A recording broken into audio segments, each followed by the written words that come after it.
అస్మద్గురుభ్యో నమః. శ్రీ మౌద్గల్య శ్రీవత్స సగోత్రజాతౌ శ్రీ అప్పలార్యరత్నమార్య తనుభవౌదౌ శ్రీమచ్చటారి చరణాంబుజ చంచరీకౌ శ్రీరంగ రామానుజ దేశికౌ స్తుమ. భగవద్బంధువులారా, సాధారణంగా అందరూ అడుగుతుంటారు, అయ్యా ఒక్కొక్క దాని మహత్యం తెలుసుకుందామని మొదలు పెడితే ఫలానా రాజు ఫలానా చోట అడిగితే ఫలానా వాళ్ళు ఇలా చెప్పారు, ఇలాగే అన్ని కథలు మొదలవుతాయి. ఎందుకండి ఇలాగా? విశేషం ఏమిటో తిన్నగా చెప్పేయచ్చు కదా. దానికి కారణం ఉందండి. ఎంచేతంటే మన శరీరంలో ఇన్ని అంగములు ప్రత్యంగములు ఉన్నా కానీ ఇవన్నీ కూడా ఒక చిన్న అవయవం ద్వారా ముందుకు పెడతాయట. తస్మాత్ ఆత్మ చక్షురన్వేతి. ఆత్మ అంటే శరీరము. ఇంత శరీరంలో ప్రధానాంగములు ఎన్నో ఉన్నాయి, పెద్ద పెద్దవి, కంటిని అనుసరించి పెడతాయిట. అందుకని వేదం అంటుంది, అప్పుట ఏకో ఎంత బహూని అనుయాంతి. ఒక్కడు తెలివిగలిగిన వాడు ముందు నడిస్తే వెనకాల 10 మంది వస్తారు. అందుకని ఈ కథలన్నింటిలో కూడా ఒకళ్ళు ఒక పెద్దలను అడగడము, సమాధానం చెప్పడము, ఇలాంటి అడిగే పద్ధతి లోపల ఓ మహానుభావుడు ఉన్నాడు. ఎవరంటే రఘువంశంలో ఉన్న దిలీప మహారాజు. ఒక రోజుని వశిష్ఠుల వారి దగ్గరికి వచ్చి, అయ్యా ఓ సందేహం. అప్పటింకా దిలీపుడికి సంతానం కలగల. ఆయన చెప్పాడు, ఒక్క క్షణం ఆగండి, ఏం లేదు, ఆ మధ్య నేను వేటకి వెళ్ళాను, వేటంతా అయిపోయింది, అక్కడ ఉన్నాను, మర్నాడు పొద్దున్న బయలుదేరి రాబోతుంటే, ఇంతకుముందు మీకు మనవి చేశాను, రాబోతుంటే వైఖాంసుడు అనే మహర్షి కనిపించి, ఏమయ్యా మాఘమాసం కదా, మాఘమాస స్నానం చెయ్యకుండా పెడుతున్నావేమిటి అన్నాడు. వెంటనే నేను అక్కడ దగ్గరలో నదిలో స్నానం చేసి బయలుదేరానండి. అసలు ఏమిటిది, ఎందుకిది మాఘమాసంలో అలా తప్పనిసరి, ఇంకొంచెం ఆలస్యం అయితే నష్టమేమిటి అని అడిగాడు.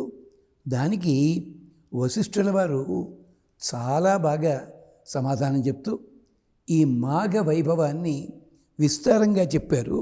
అది విశేషం. ఏమిటో తెలుసునా బాబు, ఇలా వచ్చేసి ఉన్నట్టయితే నువ్వు పాపమే చేసుండేవాడివి. కారణం ఏమిటంటే శతం విహాయ భోక్తవ్యం అని అంటారే, 100 పనులు మాని తింటికి టైంకి తినాలి.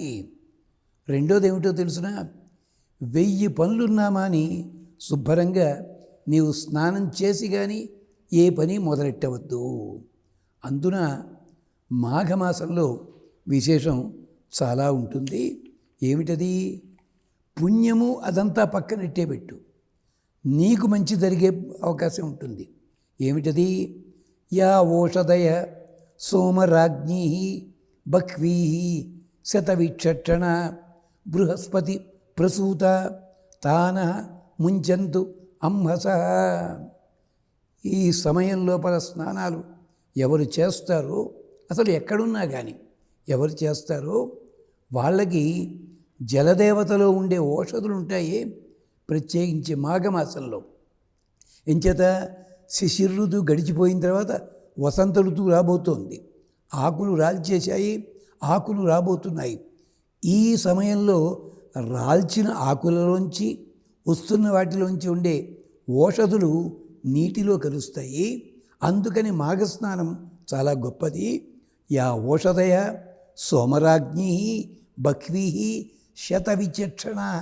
100 రోగములని పోగొట్టేలాంటివి ఉంటాయి. అవి బృహస్పతి ప్రసూత.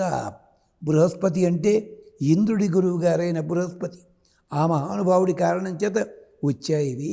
అవి నీ పాపాన్ని తొలగిస్తాయి. అంటే ఇక్కడ దిలీపుడికి ఏమైంది? సంతానం కలగలేని పాపం ఉందే, ఆ పాపం తొలగిస్తుంది కొంతవరకు. అందుకని అంతేకాదు, ఇంకోటి ఉంది. అంటే మాఘస్నాన వైభవం మనం విడిగా అనకుండా పెద్దల ద్వారా వింటున్నాం అన్నమాట. ఏమిటది? ముంచంతు మాం శపథ్యాత్. భగవంతుడా, నేను ఆ మాట ఇచ్చి ఉంటాను, అది కాదని ఉంటాను, పాపం చేసుకున్నట్టే కదా. ఇచ్చిన మాట తప్పినందువల్ల శాపం పొందుతాను చూచావా, అలాంటి మాట నాకు రాకూడదు పాపాలు తొలగాలి.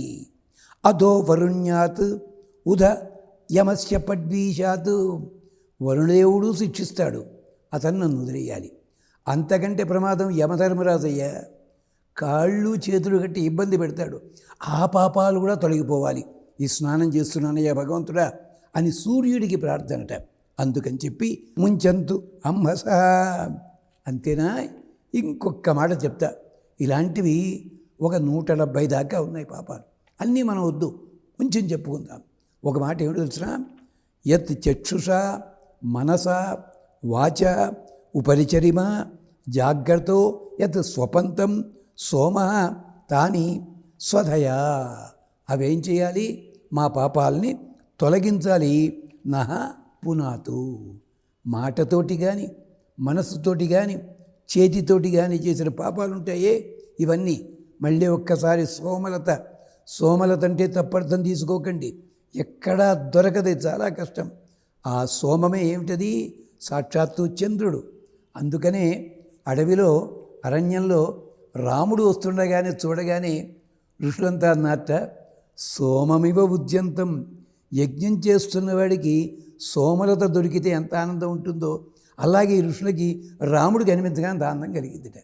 అందుకని ఇవన్నీ కూడా మా పాపాలని తొలగించాలి. అంతేకాదు, మేం చేస్తున్న ఏ పనైనా, ఆఖరికి మా గురువుగారిని ప్రెసిడెంట్గా చూసారా, ఇది కూడా మా పాపాన్ని తొలగించాలి. అభిభూహు అగ్ని, నీటి లోపల కూడా అగ్ని ఉంటాడు. అందుకని ఆ అగ్ని మా పాపాలని తొలగించుగాక. అంతేకాదు, ఇంద్ర విశ్వ పృతన యథా ఆసాని ఏవా విధేమ, ఇవన్నీ కూడా మాకు కలగాలి అని ప్రార్థన. అందుకని దిలీపుడు వశిష్ఠుడిని అడిగాడు ఇదంతాను. అందుకని వశిష్ఠుల వారు మాఘమాస స్నాన వైశిష్ట్యమే కాదు, మాఘమాసం గొప్పతనము చెయ్యాల్సిన వాళ్ళు చూడడం. అందుకనే బాబు, ఈ వ్రతాలన్నీ ఏదో కాలక్షేపానికో తోచకో వ్యాసుడు బద్దెందుకు అని మాత్రం అనుకోకుండా ఆధునికులు కూడా తెలుసుకోవాల్సినవి. మీరు సమయానికి స్నానం చెయ్యండి, ఆ రోజు మీ పరిస్థితి ఎలా ఉంటుందో ఆలోచించుకోండి. అంటే భోజనము స్నానము ఇలాంటివి నియమితంగా చేసినట్టయితే మీరు ఎంత కష్టపడ్డా ఆ శ్రమ మిమ్మల్ని అంటదు. ఇది మీ ఆధునిక పరిభాషలో సైంటిఫిక్గా కూడా చెప్తూనే ఉన్నారు. దానికోసమే ఇన్ని వ్రతాలలో, ఇన్ని కథల లోపల ఇన్ని రహస్యాలు చెప్పడం అవుతుంది. అంతేకాదు, స్నానం వలన ఇలా ఎందుకు జరుగుతుందండి అంటే, అధర్వవేదం చెప్పింది, స్వధాస్తు మిత్ర వరుణ. మిత్రుడు వరుణుడు. మిత్రుడంటే సూర్యుడు, వరుణదేవుడు అంటే నీళ్ళలో ఉంటాడు. మిత్రుడంటే నువ్వు చేస్తున్న తప్పుడు పని నుంచి పక్కకి తొలగించేవాడు. వరుణుడు ఏం చేస్తాడు? నువ్వు చేస్తున్న పనుల లోపల రక్షణ కలిగిస్తాడు. అందుకనే కదా మనం రెడీగా ఉన్నామని అడిగే ముందు ఏమంటాం? ఫ్రెషప్ అయ్యావా? ఏమిటి ఫ్రెషప్ అంటేను సబ్బెట్టి మొహం కడుక్కోవడమేనా? అంతేనా? కాదు, అన్ని రకాలుగా ఉండాలి. అయినప్పుడు మాత్రమే దాని పైగా మనకి తృప్తి లేక రిఫ్రెష్ అంటావన్నమాట, మళ్ళీ కొత్తగాను. అలాగా అది నేర్పుతారు వీళ్ళు. అందుకని ఇక్కడ మాఘమాసంలో ప్రతిరోజు కూడా ఇది ఇలాంటిదే. అంతేకాదు, ఒక మహాతల్లి సంతానం లేక ఇబ్బంది పడుతూ ఉంటే మాఘమాస వ్రతం చేస్తే ఎంతమంది పిల్లలు కలిగారో తెలుసా అండి? ఇప్పుడు ప్రభుత్వం వారు కోపడతారు, మీరు కోపడతారు, కానీ ఇది ఒక యుగంలో జరిగిన కథ. అప్పట్లో ఇల్లు అంటే 10 మంది పిల్లలు ఉండాలి, మగపిల్లలు, ఒక ఆడపిల్ల ఉండాలి, మిగిలిన వాళ్ళు 8 ఉండాలి. ఇది సంగతి.